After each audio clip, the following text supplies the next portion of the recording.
Yun, good morning mga bossing. Dito ngayon tayo sa sa kabundukan. Ito sa tabing kalsada. Ayan. Meron tayong isang truck dito na i-rescue. Ayan, Volvo. Dito na inabot ng kanyang kanyang problema. Ayaw na niyang mabante. Nasira na. Ayan siya, Volvo.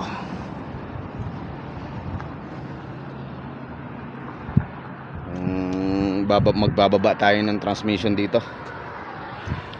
Naubos na ang ng glass lining, kaya kailangan na nating ibaba dito. Hindi na natin madala sa ating workshop kasi may laman pa yung yung kanyang dump box. Hindi naman mahila, medyo malayo kasi yung ating workshop, kaya dito na lang nag-decide na lang yung ating project engineer na dito tanggalin ang transmission. So ayan mga bossing,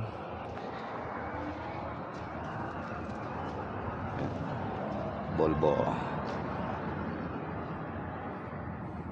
Gawin natin, itataas muna natin itong kanyang cab. Okay, yung ating service. Parang crispy, pabukas na yung likod.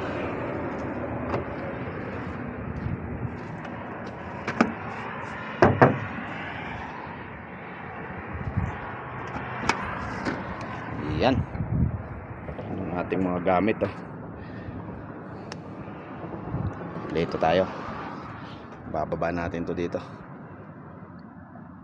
Okay, tataas muna tayo ng cab. Wala tayo kasing tripod, kaya hindi natin may tong camera. Taas muna natin ang cab. Ayun, itaas na natin ang cab.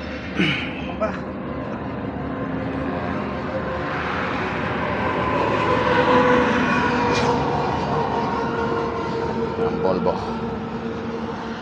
Ito yung bababa natin, yan, transmission.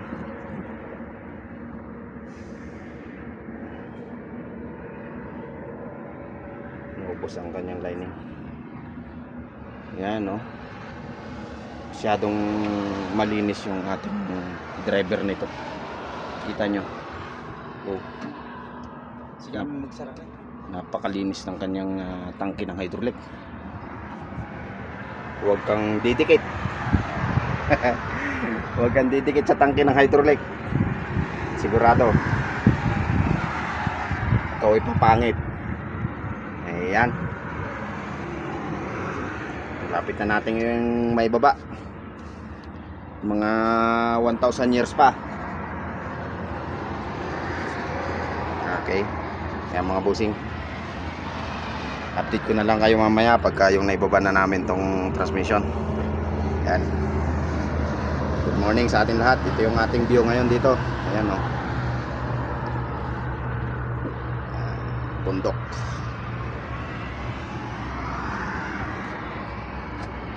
Okay, ayun. Ayan na, natanggal na natin tong itong propeller nya. Dito tayo sa ilalim. Ayan, napapagsak na natin ang propeller. Transmission na lang. Ayan, bababa natin yan. Ayan, nakahanda na din yung ating tulugan. Ayan, ayan, tulugan namin ng kasama ko. Ayan,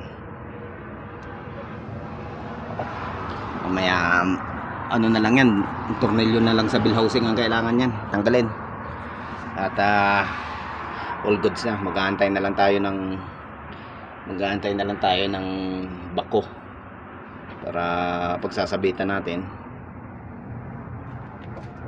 o isasabit natin yung chimblak doon sa taas. Titingnan natin mamaya. Ayan, pumapasok na yung ating partner. Putang ina. Dudumi ata yung upuan ng sakyan ah. Ayan, nagreklamo na siya. Wala pang nagagawa, nagreklamo na. Dumi? Okay lang yan. So ayan mga busing, update ko kayo mamaya pagka nakababa na itong ano, para Ayok na daw truck ito. para makita ninyo yung aking pinagyayabang na kwan, na problema nito yung clutch lining naubos. Okay. Ayan na mga busing, naibaba na natin yung transmission. Ayan, pagmasdan yung mabuti mga busing. Sira ang kanyang release bearing, sabog ang kanyang mga clutch lining. Ayan. Ngayon bababa natin yung pressure plate sa kanyang clutch lining para mapalitan natin ang panibago. Ayan. So ayun lang mga busing, videoan ko ulit pag natanggal na ulit namin. Okay.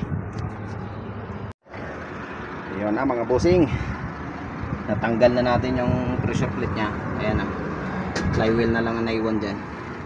Ayan, durog yung kanyang mga clutch lining. Ayan. Ayan. Sa mga baguhan nating kamekaniko, pag nakatanggal kayo ng ganito, mag-iingat kayo kasi delikado ito sa mata, itong kanyang alikabok. Ayan, napalagay sa mata, malanghap. Ayan, durugan yung clutch lining na. Dito yung baba tayo. Ayan, ito na, double clutch lining to. Ayan, yung isa naubos, kalog na rin ang mga ano nya, na tawag dito, itong spring nya. Papalitan na lang natin ng bago. Itong isa ganun din. Ayan, saka yung kanyang release bearing nadurog. So yun lang mga busing, tapos na natin may baba itong mga sira nya, clutch lining, kanyang pressure plate,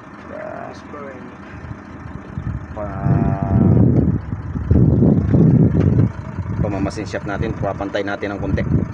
Ayan, saka yung release bearing nya, yun lang ang naging sira nito. So ayan mga busing, maraming salamat. Maraming salamat, God bless, magandang araw sa atin lahat. May tigil pa kami sa mga busing. Ayan, may pumarada ditong water tank. Ayan. Siraan niya. Gantay din ng company niya. Okay.